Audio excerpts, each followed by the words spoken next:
masyadong makakapag-vlog dito sa Saigon dahil umuulan. Ililista ko na lang yung mga dapat yung puntahan, guys.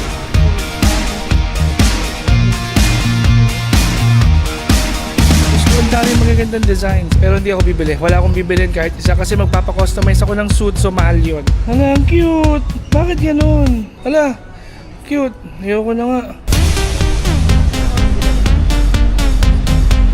Ito yung puklong, guys, oh. Ate pabili puklong. Overload.